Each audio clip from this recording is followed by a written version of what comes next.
자, 11번에 다음은 사정. 자, 접수, 자료 수집, 사정. 그 사정입니다. 사정 결과를 요약했고요. 사육사가 이후 단계, 사정 다음 단계, 계획이죠, 계획. 자, 앞에서 6단계. 이건 뭐 아주 기본적으로 여러분이 술술 나올 만큼 암기하셔야 됩니다. 그래야 문제가 빨리 풀리기 때문에 접수, 자료 수집, 사정, 판단하는 거예요. 앞에서 제가 의사와 병원의 예를 들어서와 비교하시면서 암기하시기 바랍니다. 사정 판단했어요. 병원이라면 암입니다. 판단했어요. 그럼 계획, 수술할지 방사선치료할지 결정해야 될 텐데요. 지금 클라이언트가 우울감이 심각하다라고 사정했어요. 판단했습니다. 그러면 그 우울감을 해결하기 위해서 여러 가지 접근 방법들을 계획해야 될 텐데요. 자, 일단 여기서 주어진 예를 보면 경제적 도움 요청해서 기관에 접수된 클라이언트는 성장기 학대 경험과 충동적인 성격 때문에 가족 및 이웃과의 갈등 문제를 심각하게 겪고 있고요. 배우자와는 이혼 위기에 있고 근로 능력은 있으나 근로의지가 없어서 실직한 상태라고 할 수 있겠습니다. 자, 이 상황에서 계획으로 우리가 적절한 게 무언가인 건데요. 자, 1번에 이혼 위기에 접근하기 위해서 부부 상담 서비스를 제공한다. 자, 이것은 개입. 여기서 실제로 상담 서비스를 할까 말까를 계획한 다음에 실행하는 것이죠. 2, 3, 4도 마찬가지인데요. 이웃과의 갈등 문제를 해결하기 위해서 분쟁조정위원회에 의뢰한다. 이렇게 실제로 행동해 간 것은 개입 단계에서 이루어지는 겁니다. 원인이 되는 성장기 학대 경험에 관련돼서 치료, 마찬가지로 개입 단계에서 이루어지는 거죠. 개입 단계에서 지금 우리는 아직 계획도 안 했어요. 자, 이 사람의 지금 학대 경험에 관련된 접근이 필요하다. 그러면 어떻게 할 건가? 계획도 없이 일단 무작정 시작하는 건 적절치 않죠. 이건 다 개입에 관련된 내용들이 지금 나열되고 있고요. 네 번째, 근로 의욕을 높이기 위해서 집단 프로그램에 참여하도록 했다. 이것도 마찬가지로 개입에 해당하는 1, 2, 3, 4는 다 개입에, 그러니까 아직 계획도 안 했는데 개입부터 하는 거, 뭔가 앞뒤가 안 맞는 내용이죠. 자, 정답은 5번인데요. 클라이언트와 함께 다루고자 하는 문제의 우선순위를 결정한다. 자, 지금 여러 가지 문제들이 발생하고 있죠. 이혼 위기, 이웃과의 갈등, 또 성장기의 학대 경험, 근로 의욕이 낮은 것, 여러 가지 문제들이 있는데요. 이걸 무슨 뭐 마법처럼 한꺼번에 경제적인 문제, 심리사회적인 문제, 적응의 문제를 사회복지사가 한두 번 만에 마법처럼 다 해결해 주는 경우는 안 됩니다. 여러 가지 복합적인 문제가 있을 때 그 중에서 가장 우선적으로 무엇을 접근할 건가를 우선순위를 정해야 될 텐데요. 그것이 계획의 한 내용에 포함됩니다. 우리가 모든 걸 동시에 할 수는 없기 때문에 우선적으로 시급하게 어디부터 개입할 건지를 결정하는 과정을 우리가 문제의 우선순위를 결정하는 계획 단계에서 다루어야 될 내용이라고 볼 수 있겠습니다. 자, 정답은 5번입니다. 자, 12번. 계속해서 사회복지 실천의 과정에 대해서 다루고 있는데요. 종결 단계에서 사회복지사의 과업이 아닌 것은 무엇인가입니다.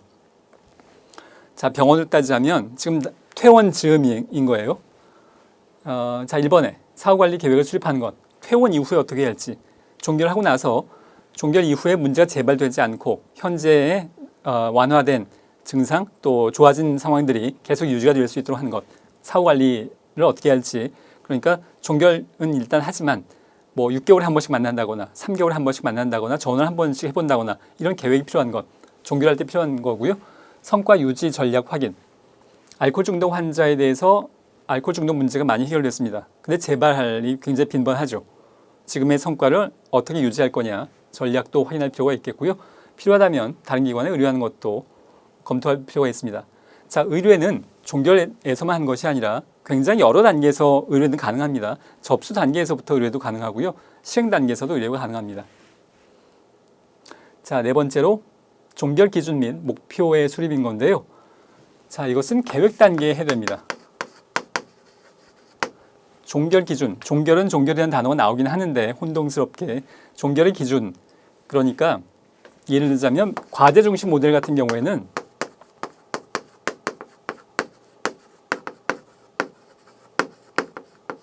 과제 중심 모델 같은 경우에는 아예 처음부터 자, 우리는 3개월 후에 종결할 겁니다 라고 계획을 세우고 시작을 하는 경우가 많이 있습니다.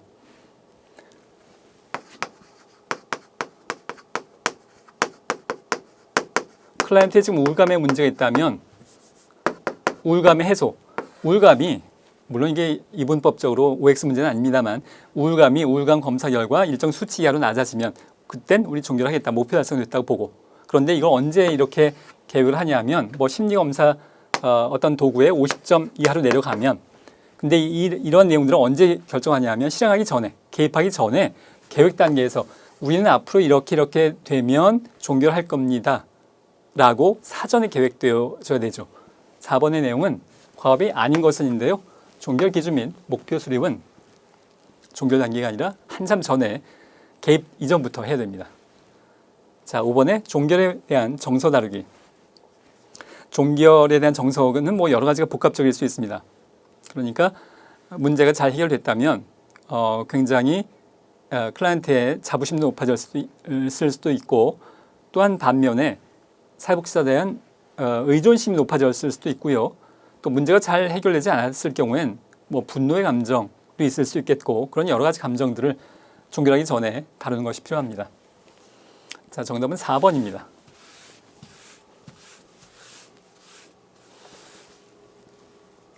자, 13번에 사회복지 실천 과정에서 개입 단계 계속해서 과정을 다루고 있는데요. 개입 단계에서 그러니까 실행하고 있는 단계입니다. 사회복지사가 수행하는 과업으로 옳은 것을 모두 고른 것은인데요. 계획된 방법으로 서비스를 제공. 자, 계속 반복해서 말씀을 드립니다만 병원이라면 수술하겠다는 계획을 세웠으면 수술하는 겁니다. 자, 계획대로 서비스를 실행을 해 나가는 것 옳은 거고요. 그러니까 가족 치료를 할지 과제 중심 모델을 할지 인지행동 모델을 할지 계획 세웠으면 그것대로 실행해 나가는 겁니다. 서비스 제공 전략 및 우선순위 결정. 앞에서 우선순위 결정이 언제 다뤄졌냐 하면 계획 단계였죠. 니은은 아니고요. 계획 수정 필요 시에 재사정을 실시하는 것. 자, 이것도 아마 좀 혼동스럽게 어렵게 느껴지실 수 있겠습니다만 자, 역시 병원의 비유를 해보면 수술을 하기로 했습니다. 암이어서. 근데 이제 수술했더니 수술하는 과정에서 뭔가 새로운 문제가 발견됐어요. 이거 수술 가지고 안 되겠어요. 그럼 뭔가 수정을 해서 이거 지금 괜히 잘못 건드렸다가는 문제가 더 커지겠다. 이거 이렇게 수술 물리적으로 하지 말고 방사선 치료로 가자. 수술하는 과정에서 그런 판단이 바뀔 수 있겠는데요. 사회복지 실천도 물론 마찬가지입니다. 과제 중심 모델을 해봤는데 뭔가 지금 어려움이 생겨요. 아, 그러면 우리 가족 치료를 해보자. 라고 중간에 변경될 수 있겠죠. 그 과정에서 자료 수집이나 사정이 반복적으로 이루어질 수 있습니다. 자, 계획 수정 필요 시에는 재사정, 사정뿐만이 아니라 자료 수집도 필요하다면 계속해야 됩니다. 자, 리을 제공된 서비스에 대한 과정 및 종결 평가인데요. 자, 이것은 종결 및 평가 단계.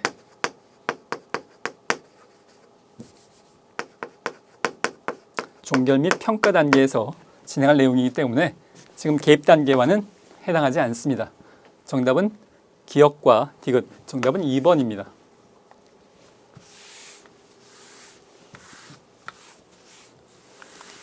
자, 14번에 사례 관리에 관련된 내용으로 옳지 않은 것은인데요. 자, 일단 사례 관리의 그 과정에 대해서 먼저 좀 살펴보면 과정이 계속 또 앞뒤에 관련된 문제들이 나오기 때문에 사례 관리 과정은 사회복지 실천의 일반적인 과정과는 약간 다릅니다. 기본적인 순서는 비슷합니다만 첫 번째는 사례 발견. 이게 접수의 의미입니다. 근데 왜 굳이 사례 발견이라고 했냐 하면 접수는 기본적으로 클라이언트가 복지관에 찾아오는 걸 염두에 두고 있는 건데요. 복지관에 찾아오지 않는 지역사회를 나가서 사회복지사가 클라이언트를 찾아 나선다는 의미를 포함하고 있습니다. 내용은 뭐 접수와 큰 차이가 없다고 볼 수 있겠고요. 그 다음에 사정, 계획, 그리고 개입, 연계 및 조정, 점검 및 재사정, 평가. 사실 뭐 이 내용 하나하나를 설명하자면 시간이 너무 길어져서 이론 교재를 참고해 보시기 바랍니다. 이론 강의를. 자, 앞으로 돌아가서요. 14번 사례관리에 관련된 내용으로 옳지 않은 것은인데요. 사례관리라는 것이 중복 서비스를 제공하는 전문기관의 확대로 등장을 한 여러 가지 원인 중에 하나라고 할 수 있겠습니다. 과거에 복지관이 몇 개 없을 때는 이런 일이 없었는데 서울시만 해도 수백 개 복지관이 뭐 다른 시도도 굉장히 많은 복지관이 생기면서 이런 중복 서비스 문제를 해결하기 위한 시도 중에 하나라고 할 수 있겠고요. 클라이언트의 자율성 및 극대화 그리고 역량 강화입니다. 여기도 해당이 되겠고요. 세 번째, 주로 복합적인 문제나 욕구를 가진 사람이 대상이 됩니다. 예를 들자면 지역사회에 거주하고 있는 중증 장애인 같은 경우에 굉장히 여러 가지 욕구들을 해결해 가야 될 텐데요. 그게 사례 관리가 필요한 이유 중에 하나라고 할 수 있겠습니다. 네 번째로 계획, 사정, 연계, 조정, 연계와 조정, 그리고 점검의 순으로 진행이 되는데 방금 봤듯이 사정과 계획이 지금 바뀌었습니다. 사정이 먼저 있고 판단을 먼저 하고 그리고 나서 계획을 하게 되죠. 저 순서가 바뀌었기 때문에 옳지 않은 것은 4번이 정답입니다. 5번에 다양한 욕구 충족을 위해서 포괄적인 서비스를 제공하는 것. 포괄적인. 제가 이론 강의에서 계속 여러 번 강조를 합니다만 포괄적이란 말의 의미는 빠짐없이 필요한 서비스가 누락되는 거 없이 빠짐없이 다양하게 제공된다는 것을 의미합니다. 자, 14번의 정답은 4번입니다. 자, 15번에 다음에서 사례관리자가 수행한 역할이 아닌 것은입니다. 자, 이런 사례 문제가 나오면 일단 지문이 길어서 시간 관리를 좀 하실 필요가 있겠는데요. 사실 하나하나 이제 시간만 충분하다면 그렇게 어렵지는 않은 문제입니다. 사례관리자는 알코올, 가정폭력, 실직 문제가 있는 클라이언트를 면담하고 알코올 치료와 근로에 대한 동기를 부여했고 지역자활센터 이용 방법을 설명을 했습니다. 또한 클라이언트의 배우자와 다른 알코올 중독자들의 배우자 5명을 집단으로 구성해서 알코올 중독의 영향에 대해서 체계적으로 가르쳐 주었고 가정폭력 상담소에 연계해서 전문 상담을 받도록 했습니다. 자, 여기에서 아닌 것은 뭐냐? 네 가지는 이제 여기 했다는 건데요. 이제 하나하나 찾아봐야죠. 자, 여기에 면담을 했다. 여기가 1번 상담가의 역할을 한 것이라고 볼 수 있겠습니다. 상담가 역할은 면담에 아주 전반적인 게 다 포함될 수 있겠죠. 두 번째 중재자인데요. 중재자의 역할이 여기는 없습니다. 기본적으로 중재자라는 것은 키워드가 갈등과 비슷한 단어가 나와야 돼요. 물론 꼭 갈등은 아닐 수 있습니다. 표현은 다 여러 가지 국어가 표현 방법이 여러 가지가 있죠. 그런데 갈등과 관련된 상황이 나와야 되고요. 그 갈등을 중립적인 위치에서 조정하는 것, 그게 중재자 역할이어서 예를 들자면 고부 갈등을 생각해 보시면 됩니다. 물론 실제 사례 하나하나는 다 복잡하고 개별화되어야 합니다만 시험 준비에 암기용으로 고부 갈등 기억해 놓으시면 좋을 것 같은데요. 우리가 지금 어느 한 편을 들어서 되는 문제가 아닌 거죠. 고부 갈등이면 대개 중립적인 역할이 필요할 경우라고 할 수 있겠습니다. 그런데 갈등이 있어요, 지금. 그런 경우에 사회복사가 중립적인 역할을 하면서 조정해 나가는 것, 그게 중재자 역할인데 여기는 지금 갈등에 대한 내용은 여전히 표현되지 않습니다. 이건 지금 여기 없고요. 그러니까 이게 정답이고요. 아닌 것으로서 세 번째 교육자인데요. 여기 가르쳐준다는 표현이 있습니다. 3번 교육자의 역할을 한 것이라고 볼 수 있겠고요. 중개자, 가정폭력 상담소를 지금 연계했습니다. 번호가 4번. 이게 중개자, 연계의 역할이라고 볼 수 있겠고요. 다섯 번째 정보 제공자, 이용 방법을 설명했다. 자활센터를 이용하려면 어떻게 해야 되냐에 관련된 정보를 제공해주고 있죠. 이게 5번에 대한 정보 제공자 역할이라고 볼 수 있겠습니다. 정답은 2번 중재자, 갈등에 대한 내용은 여기 포함되어 있지 않습니다. 자, 16번에 사례관리 실천 과정 중에서 개입, 단계, 과업에 해당하는 것은 무엇인가입니다. 클라이언트와 서비스 제공자 간의 갈등 발생 시에 조정하는 것. 자, 서비스 제공자는 주로 사회복사를 이야기할 수 있겠는데요. 제공자 간의 갈등이 발생한다는 얘기는 뭔가 지금 개입을 시작했다는 말의 의미입니다. 개입을 시작도 안 했는데 갈등이 발생할 가능성은 별로 없죠. 개입을 실행했더니 뭔가 지금 서로 안 맞는 부분이 염두에 뒀던 것과는 실제가 달라진 여러 가지 상황들이 발생할 수 있겠는데요. 사회복지자도 사람이고 클라이언트도 사람이기 때문에 물론 갈등은 발생합니다. 그래서 갈등이 발생하려면 일단 개입을 하는 과정 중에 발생할 가능성이 높죠. 그래서 정답은 1번이라고 할 수 있겠고요. 자, 이번에 내용이 이제 어떤 게 틀렸는지를 보면 클라이언트의 욕구에 기초해서 구체적이고 명확한 목표, 그건 계획 단계라고 할 수 있겠고요. 3번에 서비스 이용 대상자에 관련된 적격성, 우리 기관의 적합한 클라이언트인지. 노인복지관에 청소년 클라이언트가 오면 적합하지 않죠. 청소년복지관에 노인 클라이언트가 찾아와서 도와달라고 하면 적합하지 않습니다. 적격성 여부를 판결해야 될 텐데요. 자, 이것은 접수 과정에서 이루어지는 거고요. 사례 관리의 용어로 표현하자면 사례 발굴 단계에서 이루어질 내용입니다. 기관 내부 4번에 기관 내부 사례 관리팀 구축 및 운영 능력 파악인데요. 이건 실천 아니에요. 이건 아예 실천이 아닙니다. 이것은 행정에 대한 내용이에요. 그리고 순서적으로 보자면 기관 내부에서 사례관리팀을 먼저 준비해 놓고 그리고 나서 실천을 해야지. 그리고 실천 안에서 여러 단계가 있는 거지. 사례관리팀을 아예 직원도 지금 마련이 안 돼 있는데 직원들도 채용이 안 돼 있는데 뭔가 할 수는 없는 거죠. 이것은 실천 이전에 행정의 관점에서 먼저 다루어져야 될 내용입니다. 마지막으로 5번째, 클라이언트가 달성한 변화, 성과, 영향 등을 측정하기 위한 도구를 개발하는 것. 이것도 역시 계획 단계에서 이루어져야 됩니다. 어떻게 측정할지 자체를 계획하는 건 이제 계획하는 내용이기 때문에 계획 단계에서 이루어져야 합니다. 자, 정답은 1번입니다.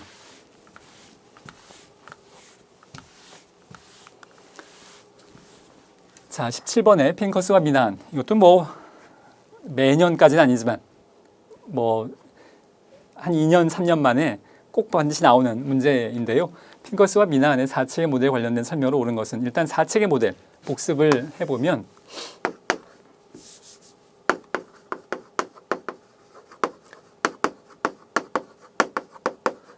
변화 매개 체계는 하나도 어렵지 않습니다. 사회복지사, 사회복지기관을 의미하는 겁니다. 그 다음에 클라이언트 체계, 표적 체계, 그리고 행동 체계, 이게 세 가지를 구분하시는 것이 중요한데요. 자, 그것도 역시 뭐 제가 많이 듣는 예입니다. 지금 아내가 클라이언트예요.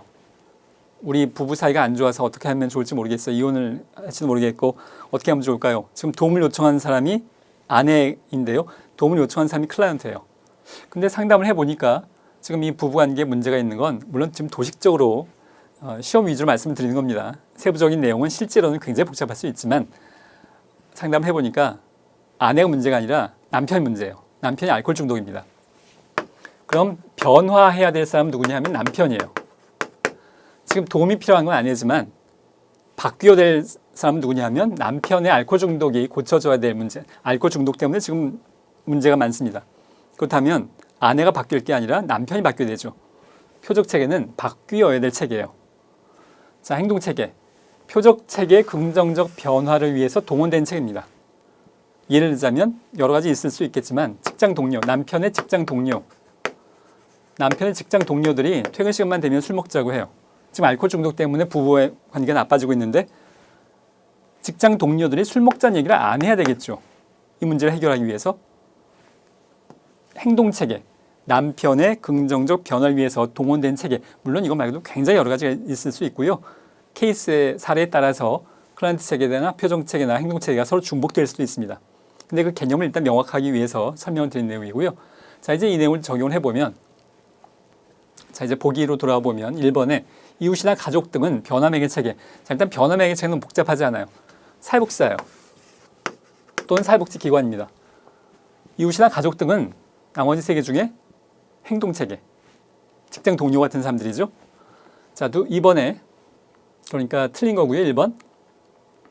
2번에 문제 해결을 위해서 사회복지사와 상호작용하는 사람들은 행동 체계에 해당한다. 자, 이것이 이제 정답입니다.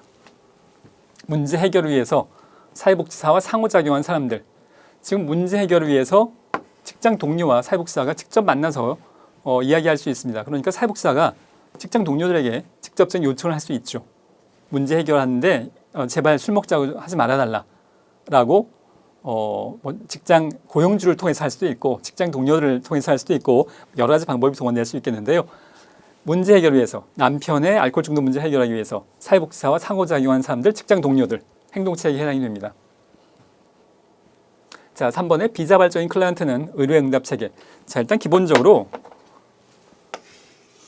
의뢰 응답 체계하고 전문 체계는 핑커스와 미나한의 4체계 모델에 해당하지 않습니다.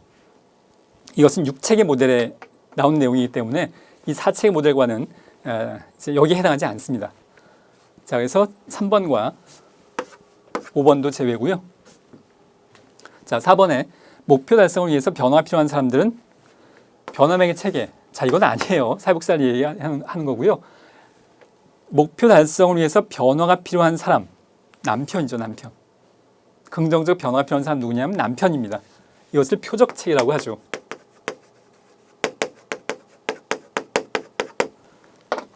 자, 정답은 4번 틀린 내용이고요. 정답은 2번이 정답입니다.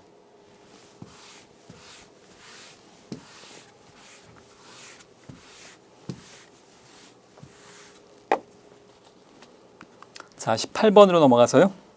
18번은 임파워먼트 모델에 관련된 설명으로 옳지 않은 것은 무엇인가인데요. 클라이언트와 문제 해결 방안을 함께 수립하는 것 맞고요.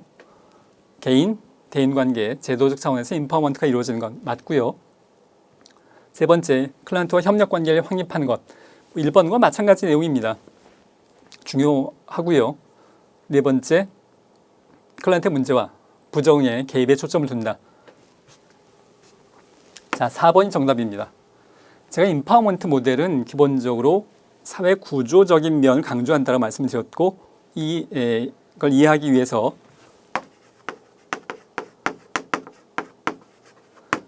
신분사회에서 제일 억압되고 제일 불행한 삶을 살 수 있는 사회계층은 노예겠죠. 근데 이 노예가 이러한 삶을 살 수밖에 없는 것은 노예 제도가 있었기 때문이지 노예 한 명 한 명이 부적응 노예 제도에 잘 적응하면 될 텐데 그럼 행복하게 살 수 있을 텐데 적응을 못한 네가 잘못이야. 이건 뭔가 말이 안 되는 상황이죠.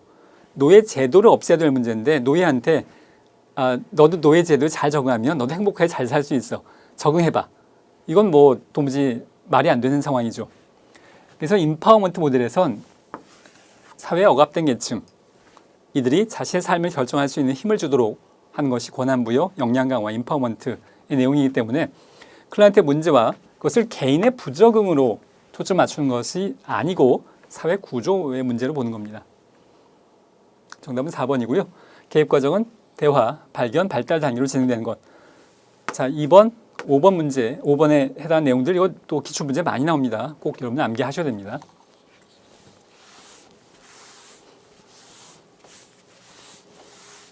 자, 19번에 사회복지 실천에서 통합적 방법에 관련된 설명으로 옳은 것은 무엇인가 합니다. 자, 1번에 사례관리가 실천 현장에 일반화된 이후 등장했다. 시기에 관련된 내용인데요. 통합 방법은 앞에서 말씀드렸듯이 1950년대에서 1970년대 전후이고요. 사례관리가 실천 현장에서 일반화된 시기는 1970년대 이후입니다. 1980년 정도까지 볼 수 있겠고요. 통합적 방법보다는 이제 이후에 등장한 것이라고 볼 수 있겠고요. 그러니까 사례관리가 실천 현장에서 일반화된 이후에 등장했다. 틀린 내용이죠. 이번에 다양한 클라이언트 체계와 수준에 접근할 수 있다. 이 말의 의미가 뭐냐 하면 자, 이건 지우겠습니다. 이 통합방법론 이전에는 아동복지 전문가, 청소년복지 전문가 그래서 아동 전문가는 아동만 다루었고요. 청소년, 청소년만 다루었어요. 그리고 또한 개별 상담하는 사람은 개별 상담만, 집단을 하는 사람은 집단만 그렇게 좁은 영역을 다루어야 그 전문화가 이루어지기 때문에 지역사회 조직은 지역사회 조직만 더 전문화하면 어떤 사회복지사는 아동에 대해서 집단만 다른 건 안 해요. 여기만 전문화합니다. 근데 이렇게 했더니 우리가 현장에서 만나는 클라이언트를 돕는 것이 굉장히 그 한계가 있을 수밖에 없는 상황인 겁니다. 우리가 가족을 한꺼번에 다뤄야 될 때도 있고 어떤 때는 개별과 어떤 때는 집단을 적절하게 그때 필요한 것에 따라서 적용을 해야 될 텐데 이게 나는 아동 집단만 해요. 다른 건 못해요. 이건 상황에 문제가 있다는 것이 통합방법론의 출발점인데요. 자, 그래서 통합방법론을 통해서 다양한 클라이언트 체계와 수준에 접근할 수 있도록 하는 것. 다양한 클라이언트 체계와 수준에 접근하도록 하자는 것이 옳은 내용이라고 할 수 있겠습니다. 방금 말씀드린 단점이 3번에 대한 내용인데요. 고도의 전문화를 통해서 어떤 사육사가 나는 이것만, 나머진 못해. 사실 그게 고도의 전문화의 의미도 한데요. 전문화되는 부분이 있지만 나머지 못한다면 이건 실질적으로 현장에서는 좀 어려움이 있죠. 그래서 이런 단점을 극복하기 위해서 통합적 방법으로 갔다는 건데요. 자, 고도의 전문화를 통해서 해당 실천 영역 고유의 문제에 집중하는 것. 이게 문제여서 통합으로 간 겁니다. 자, 전통적 방법에 비해서 다양하고 복잡한 문제 상황. 개입에 적합하죠. 적합하지 않은 게 아니라 이렇게 다양한 상황에 적합할 수 있는 겁니다. 통합으로 갔을 때. 자, 틀린 내용이고요. 5번에 다양한 유형의 클라이언트를 통합한다는 의미를 가진다. 이것도 아마 이제 혼동이 돼서 이걸 정답으로 실제 시험에서 선택하신 분들도 꽤 있을 것 같은데요. 이게 좀 뭉뚱그린 표현입니다. 다양한 유형의 클라이언트에 대한 실천을 이렇게 표현돼야 적절한 표현입니다. 이거 쑥 빼고 다양한 유형의 클라이언트를 통합한다. 이건 뭔가 적절하지 않은 표현입니다. 다양한 클라이언트에 대한 실천을 통합한다는 겁니다. 클라이언트를 통합하는 게 아니고. 자, 정답은 2번입니다. 자, 클라이언트를 개별화하기 위해서 사회복지사에게 필요한 역량이 아닌 것은 언어적 표현에 대한 경청 능력, 2번 비언어적 표현에 대한 관찰 능력, 3번 질환에 대해서 진단할 수 있는 능력. 자, 뭐 굉장히 쉬운 문제인데요. 이건 의사가 할 일이죠. 사회복지사가 질병을 진단할 수는 없는 것이니까 뭐 암이다 뭐 그럴 수가 없잖아요. 너무 쉽습니다. 이건 물론 질환에 대한 의사의 진단을 활용할 수는 있죠. 근데 진단을 하진 않아요. 정답은 3번입니다.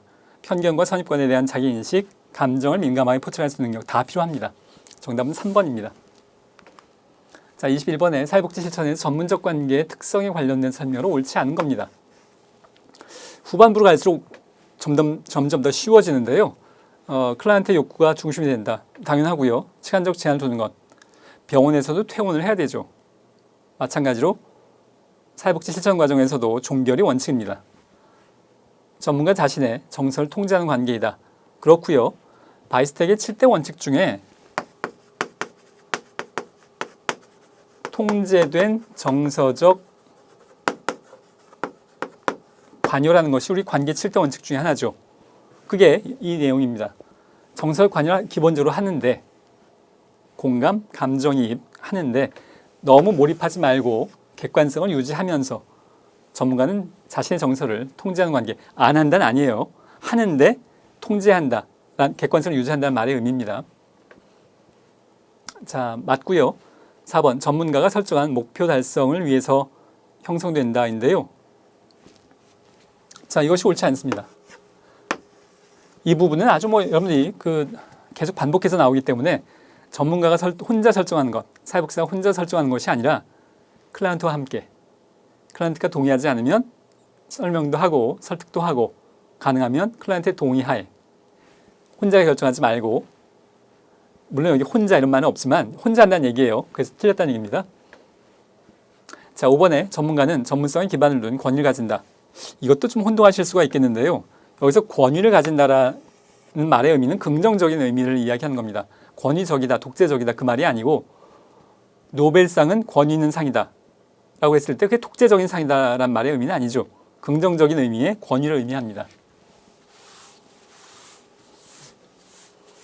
자, 22번에 클라이언트 자기결정을 돕는 데 필요한 사회복지사의 역량으로 옳은 것을 모두 옳은 것은입니다. 경청하고 수용한 태도, 물론 당연하고요. 니은, 클라이언트가 활용 가능한 자원을 찾고 분석하도록 지원하는 것, 너무나 당연합니다. 디귿, 클라이언트의 잠재력을 개발하는 데 도움이 되는 환경 조성 능력, 뭐 너무나 당연한 것들 다 필요하고요. 자, 리을에 클라이언트에게 필요한 것을 결정해서 이를 관철시키는 능력, 지금 사회복지사 역량인데, 자, 우리가 앞에 문제하고 마찬가지 맥락입니다. 관철한다는 얘기는 혼자 결정한다는 얘기예요. 이러지 말고 함께, 클라이언트와 함께 모든 걸 결정하고 진행하라는 얘기입니다. 자, 기억, 니은, 디귿 다 맞고요. 리을은 해당되지 않습니다. 정답은 기억, 니은, 디귿에서는 3번이 정답입니다. 면접에 관련된 설명으로 옳지 않은 것은 무엇인가입니다. 사회복지사와 클라이언트 사이에 특정한 역할 관계가 있습니다. 분명히 공식적으로 돕고 도움을 받는 관계입니다. 시간과 장소 등의 구체적인 요건이 물론 필요합니다. 상담실, 프로그램실 필요하고요. 또 목적보다는 과정지향적 활동이므로 목적에 집착하는 것을 지향한다 인데요. 일단 면접은 목적 지향적입니다. 클라이언트와 만나는 것은 구체적인 목적을 가지고 만나는 거지 괜히 친하려고. 물론 이제 그 집단 상담 경우에는 과정 자체가 특별한 목적 없이 과정 자체가 더 초점인 그런 상담 모델도 있기는 해요. 그러나 그것은 이제 일부에 해당이 되겠고요. 우리는 전체적으로 봤을 때 면접은 그냥 아무 계획도 없이 목표도 없이 만나서 얘기하는 것이 아니라 목표를 갖고 만나는 거죠. 목적 지향적입니다. 옳지 않은 것 정답은 3번이고요. 4번에 클라이언트의 어려움을 극복하는 데 필요한 변화들을 가져오기도 하는 것. 면접만 가지고도 특별한 기술, 치료적인 기법 없이도 면접만으로도 효과가 있을 수 있고요. 5번 클라이언트를 이해하는 데 필요한 정보를 수집하는 건 물론 면접에 중요한 의미가 있습니다. 정답은 3번입니다. 자, 24번에 개방형 질문에 예시 옳은 것은 이것도 굉장히 쉬운 문제입니다. 개방형 질문이라는 것은 대답에 한계가 없는 거고요. 반대말 폐쇄형 질문은 대답의 범위가 딱 정해져 있는 겁니다. 예를 들자면 네, 아니요. 물론 네, 아니요 말고도 여러 가지 상황이 있을 수 있겠습니다만 답의 범위가 결정됐냐, 제한됐냐, 아니냐의 문제인데요. 선생님은 어제 자녀와 대화를 나누셨나요? 네, 아니요. 또는 아니요. 폐쇄형 질문의 전형적인 상황이죠. 이번에 부모님은 그 상황에서 무엇을 생각하셨나요? 그 상황에서 선생님은 기분이 어떠셨나요? 어떤 상황이 되면 문제가 해결되었다고 생각하세요? 그러한 행동을 하게 되면 선생님의 가족들은 어떤 반응을 보이시나요?